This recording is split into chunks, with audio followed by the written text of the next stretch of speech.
You know, we at Stanford really aspire to true excellence and really to be a community engaged with the most important health issues that our world faces. And we really put a lot of effort into creative work, into innovative work that will transform the future. I think that the eating disorder program illustrates all of the things that are just wonderful about this department. There's a platform of really innovative science, there's dedication to clinical service and developing new ways of caring for patients. The reason we have to have a focused eating disorder program is in part because these disorders tend to be treated by specialists. And that's happened because many training programs for psychiatry and psychologists don't have the expertise to provide training for general practitioners of psychology and psychiatry. So as a result, we have specialty centers. Another reason that we need to have this is because there's been really insufficient research in terms of either understanding the origin of the disorders or the treatment of these disorders. And these two things require a deep understanding of what eating disorders are, how they affect people, and how you can treat them. And that is something that you can only really get if you have a focused kind of program. We are rebuilding basically how we do clinical training for a specific type of treatment called family-based treatment for anorexia nervosa.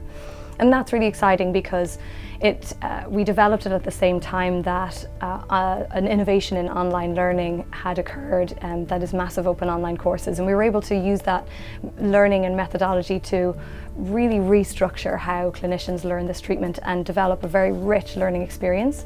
We have developed quite an innovative, I think, method for training clinicians. The behavioral milieu on the unit is structured in such a way that the patients have the ability to work together in inpatient groups, and they are able to have meals together.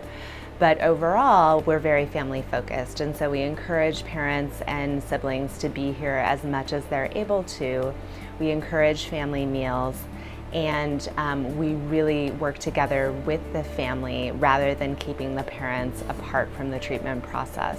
We can tell from the literature that children and adolescents with eating disorders have really significant changes in their thinking. So when we're working with children and adolescents using cognitive remediation therapy, what we're really focusing on is learning how to do things like change your mind, practice new skills, change things up in your world. When we change these things, it really heightens not only our curiosity, but also our attention. Cognitive remediation seeks to really work on these strong habit processes and really introduce a psychological set of change and focus on the big picture to really help children and adolescents make the most of their developing cognition. For us in the eating disorder program, I think the main areas that we're most excited about are the use of technology to disseminate and implement treatments that are effective, to increase access to experts and expertise, to use technology to train people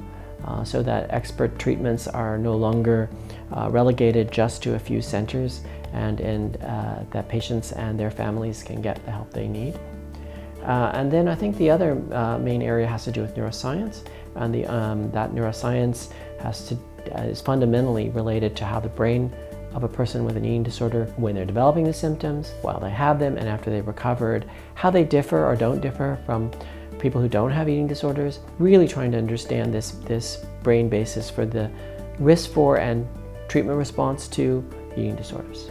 We have also been conducting some research on pediatric obesity and the development of pediatric obesity, and looking at very young children who are overweight and at risk for development of obesity, and looking at how brains respond to taste, with the idea of testing out a developmental model where brain response to taste might change over time as obesity develops. And the goal there is really to be able to identify some biological risk factors for the development of obesity, to better target and identify children who might need a little bit more support and intervention to prevent the onset of obesity. Preparing for bariatric surgery is a significant burden on children and families. Children and families need to learn how to eat differently, how to engage in exercise that's going to help promote weight loss, how to integrate a lot of information from different health providers to help them on their weight loss journey.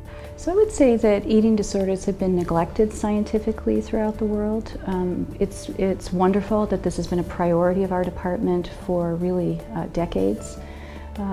Because of that sustained work, because of that clear priority on this set of conditions, I think we're really making a difference throughout the world, and that our faculty are exerting leadership that is highly influential and is improving lives, improving health outcomes throughout the world.